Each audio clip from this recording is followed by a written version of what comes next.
काही सुधरत नव्हतं आणि मग ती शांत होती, बोलत नव्हती. तर त्या गवळणी म्हणत होत्या, बाई काही तुला दुःख आहे का सांग, काय होतं तुला, काय प्रॉब्लेम आहे का, आम्ही तुझं करतो, काही असेल अडचण तर.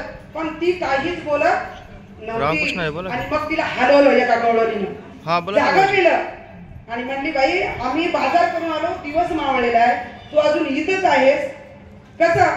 तर मग त्या गवळणीने सांगितलं अभंगाचं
की बाई ह्या हरीने काय केलेलं आहे, माझं चित्त हरलेलं आहे, हरीने माझे हरिले चित्त. आणि मग हरिले चित्त काय झालं, चित्त हरल्यावर भारावित विसरले, माझ्या डोक्यावर वजा आहे हे मी विसरून गेले, मला याची आठवण राहिली नाही.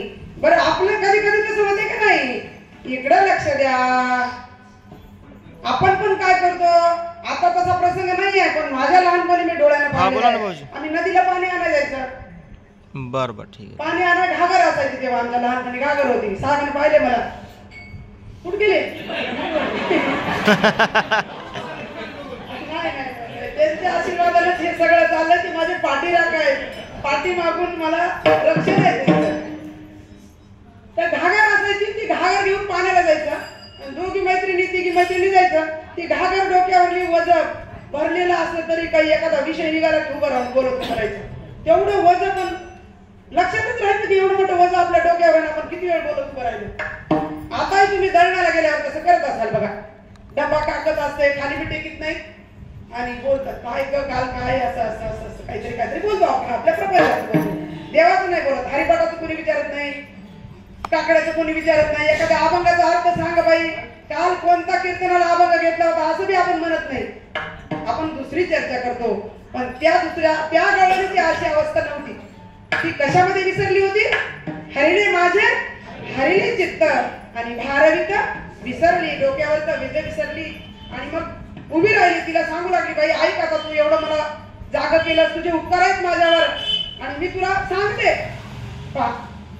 या जीवनात माणूस आला ना, तो त्याचं अंतःकरण उकलण्यासाठी त्याला माणूस पाहिजे.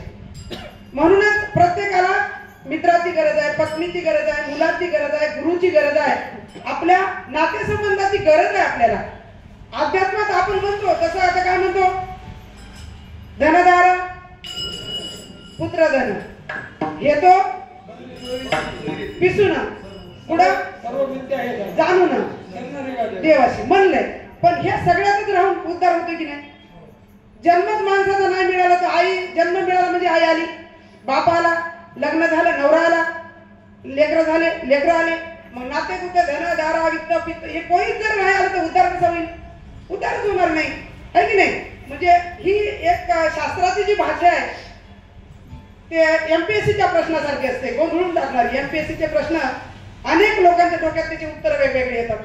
4 पर्याय असतात, 4ही पर्याय खरे खरे वाटतात, पण ज्यानं ते प्रश्न काढलेले असतात ना त्याला जो मान्य आहे त्यालाच उत्तर तो खरं देतो. कसा विचार केला आपण मोठा मोठा तर 4ही उत्तर बरोबर असतात. तसा हे शास्त्र, अध्यात्मामध्ये जे शास्त्र आहे, मग ते शास्त्र कळण्यासाठीच आपल्याला मंदिरात यायचंय, अर्थ समजून घ्यायचा आहे. पोथीचा अर्थ सांगताना, भागवत ऐकताना ते अर्थ कळण्यासाठीच आपल्याला यायचंय. आपण घरातच बसून जर वाचन केलं तर आपल्याला सगळं होणार नाही, आपल्याला पूर्ण अर्थ कळणार नाही. मग ती तिला सांगू लागली, तू मला जागा केलंस म्हणून मी तुला आता माझी व्यथा सांगते की या हरीनं काय केलेलं आहे, माझं चित्त हरलेलं आहे. हरीने माझे हरले चित्त. चित्त तोरी वेळे नंदाच्या नंदा,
चित्त तोरी वेळे नंदाच्या नंदने, नंदने तुका म्हणे येणे गरुड ध्वजे. म्हणजे या चित्त म्हणजे नुसतं असं नाही आपण की ती गवळणच म्हणते. अनेक अभंगामध्ये अनेक उदाहरणं देऊन तुकाराम महाराजांनी सांगितलेलं आहे की या चित्त जोडलेलं आहे. आता नंदाचा नंदन तोच आणि हरी पण तोच. आता काय केलं आहे, हरीनं चित्त हरण केलेलं आहे. बरं, हरण करणे म्हणजे काय? आता मला महिलांकडूनच उत्तर पाहिजे. आपलं कीर्तन म्हणजे खेळी मेळी गदारोळ, इथं काही मी कीर्तनकार नाही, तुम्ही मायबाप माझ्यापेक्षा मोठे आहात, पण मी माझं शिकण्यासाठी माझं कीर्तन आहे. मला माझा उद्धार करण्यासाठी मला वाटतं की मला काहीतरी याच्यातलं कळायला पाहिजे, त्याच्यासाठी मी उभा राहते. आणि घरी खरं आहे का नाही, 4 माणसात म्हणलेली गोष्ट खरी होते आणि तसं वागावं लागतं, म्हणून मी इथं उभी राहते. मला तुम्हाला काही डोस पाजायची गरज नाही, हौस नाही. म्हणजे कारण माझ्याकडे नाहीच आहे काही. माझ्याकडे जे आहे ना ते फक्त मी खरं आहे का खोटं आहे ते तारण्यासाठी, ते पक्का करण्यासाठी इथे उभी राहते, दुसरं काहीच नाही. सेवा म्हणून. कारण तुमच्यासारख्या लोकांच्या समोर बोलणं म्हणजे मग आरसा आहे तो माझा. आरशामध्ये दिसतं की आपण काय करतो आहोत, आपलं बरोबर आहे की नाही, आपण योग्य मार्गाला जात आहोत की नाही, आपली वाटचाल बरोबर आहे की नाही. हरण करणे म्हणजे काय करणे सांगा बरं, कोणी बी सांगा. चित्त हरण करणे म्हणजे काय करणे? हरिणे माझे हरले चित्त. पळून नेणे, राईट, डायव्हर पळून म्हणजे हे अर्थ जर आपण लक्ष केलं तर होते. एकदा काय झालं, एका फळमाळ्यासारखे महाराज होते, रामायण सांगू लागले आणि ते रामायण ऐकलं माझ्यासारख्या बाईनं. रामायण संपलं त्या दिवशी सीतेचं हरण होतं चालू तिथं. मग त्यांनी सांगितलं की रावणानं काय केलं, सीतेचं हरण केलं. त्या बाईला एक प्रश्न पडला, म्हणजे मला, त्या बाईला कशाला, मलाच ना. आणि मग काय झालं, रामायण संपू दिलं आणि मग त्या महाराजाजवळ हळूच पाया पडली. म्हणजे महाराज थोडस मला घरी झोप येणार नाही, म्हणजे मला कळलं नाही तुम्ही बोललेलं अर्थ थोडा कळाला नाही. रावणानं सीतेचं हरण केलं. मग ते तसंच राहिलं का पुन्हा सीता झाली? ते हरणच राहिलं का म्हणली मग ती सीता.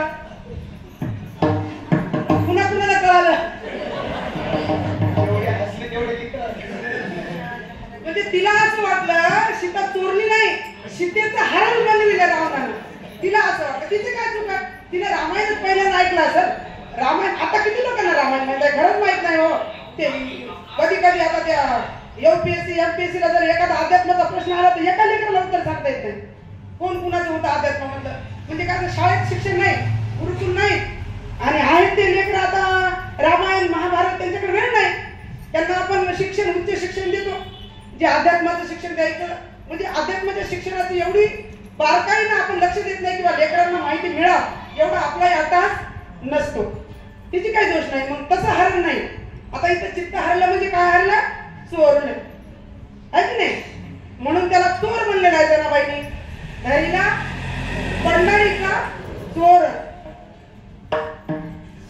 काय चोरलं? चित्त चोरलं. काय होतं जनाबाईकडे चोरण्यासाठी? तीच तर दाशी म्हणून राहत होती, काम करत होती पोटावर, आणि नामदेव महाराजांच्या घरी आयुष्य गेलं. तिच्याकडे चोरण्यासाठी काय होतं? चोर म्हणण्यासारखं काहीच नव्हतं. पण या चित्त चोरलं. मग चित्त चोरलं चांगलं का वाईट? आपल्या देवाने चित्त चोरलेलं चांगलं का वाईट? चांगलं.